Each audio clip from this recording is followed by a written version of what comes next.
In my free time, when I'm not making stuff up for theory videos or grinding for relics, I like watching random anime.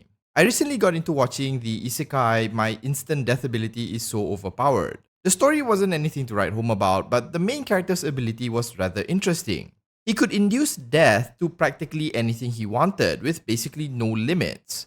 Naturally, I got curious, and as I read more about them in the manga and light novel, the more I realized how broken the main character's abilities were.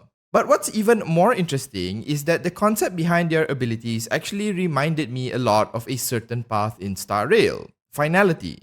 That's when I started to wonder, what if Finality is a far more dangerous concept than we are initially led to believe?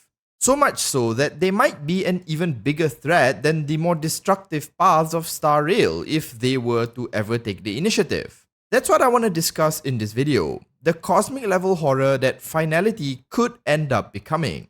Before I unpack that for you, however, if you want to see more Honkai Star Rail content, do consider subscribing to the channel.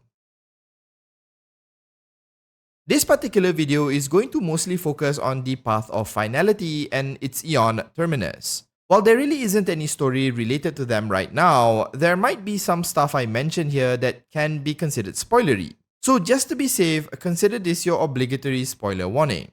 As far as the lore is concerned, the path of Finality hasn't really been explored yet. There are very few associated with this path at the moment, and we've only met a handful of them. Overall, there are currently 3 known factions that follow Finality: the Omen Vanguards, the Creed Exeki, and the Stellaron Hunters. The Omen Vanguards dedicate themselves to deciphering the words of Terminus and pass them off as prophecies of the future.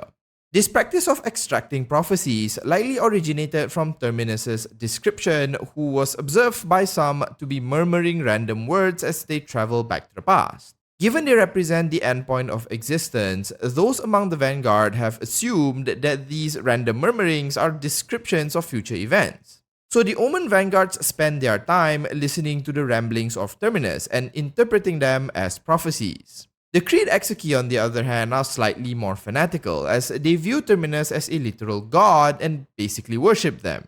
Like the Omen Vanguards, the Creed Exeki also believe Terminus represents the very end of everything, but more than that, they represent the beginning of the universe as well. According to Elegy, they are akin to the final point of reality and is both the end of one universe and the beginning of the next. So in their eyes, Terminus is akin to both a destroyer and creator god.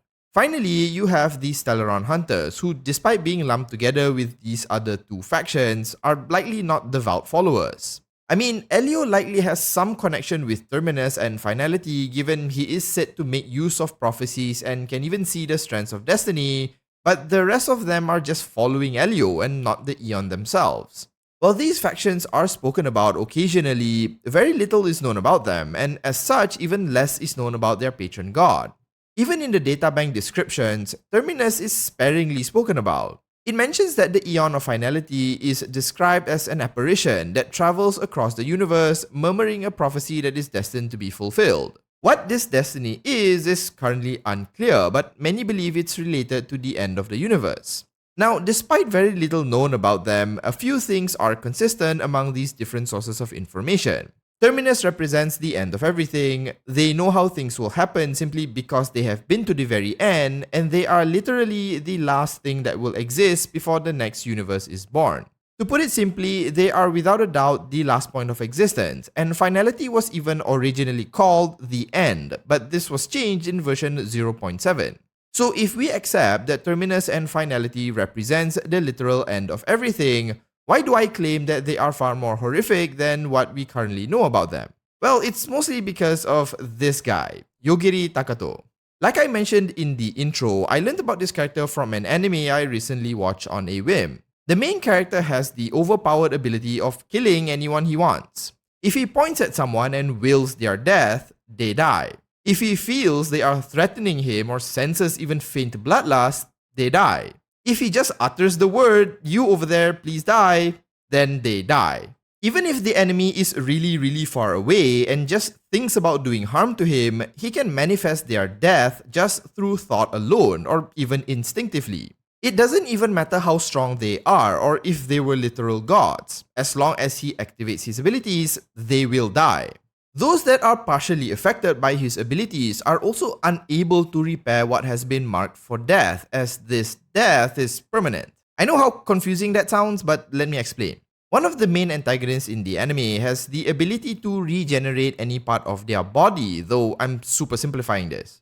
If a limb gets damaged, for example, they just rip it off and another will grow back. When the main character triggered their ability focusing only on the antagonist's fingers, despite ripping them off and having them regenerate, the new fingers still remain lifeless. It's as though the function associated to them had been permanently killed off. If you've watched the 1000-year Blood War arc of Bleach, it's almost similar to Ichibe's ability to remove names, but this ability goes far beyond that. You see, the main character can induce death to things beyond the physical. Concepts, intangible beings, and even physical laws are all subject to his abilities.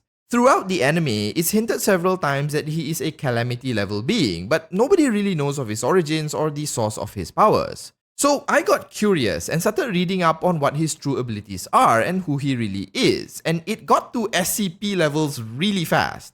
You see, it turns out that his instant death ability is really a manifestation of what he truly represents, the end. The main character of this story is functionally a living concept inhabiting a human body that represents the final point of all existence. They are the literal end of the road, the proverbial full stop in the story of existence, and is the final point of everything. No matter who you are or what road you take, all of it will lead back to him. Yogiri Takato represents the end itself, and their instant death ability is really a manifestation of this concept. So when he says you're dead, it's not only that you die, you narratively stop existing.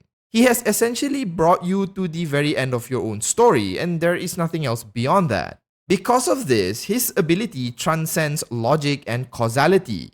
It goes beyond simple reality manipulation and enters the realm of narrative alteration. He is a cosmic level horror on the levels of Azathoth, the Anti-Spiral, or any other metaphysical beings you can think of. As far as anime characters are concerned, I don't think there is any ability more broken than this. But this video isn't about this character or the anime they come from, so what has it got to do with Star Rail?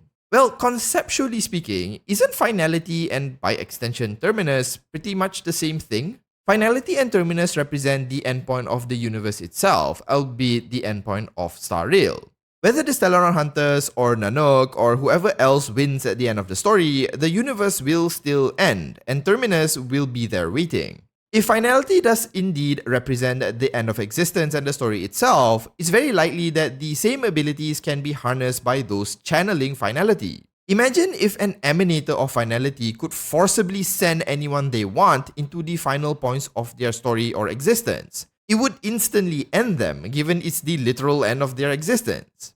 That would make any who wield such powers insanely overpowered, and it's perhaps why we have not yet seen Terminus or their emanators. Simply put, they might just be too powerful for our main characters at this point in the story.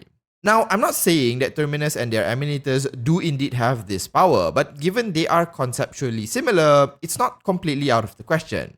If it were true, it would make Terminus and Finality a far scarier prospect to go up against. How could you possibly defeat something that represents the literal end?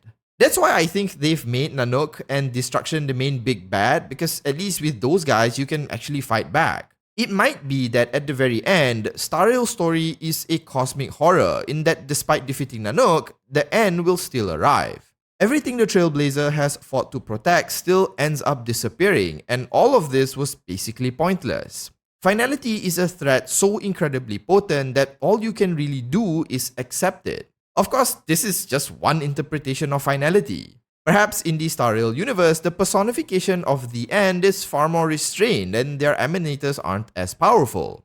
But I do like the possibility that Finality may be so horrifically overpowered that makes all the fighting we see the Eons, factions, and individuals get involved with as just inconsequential in the long run.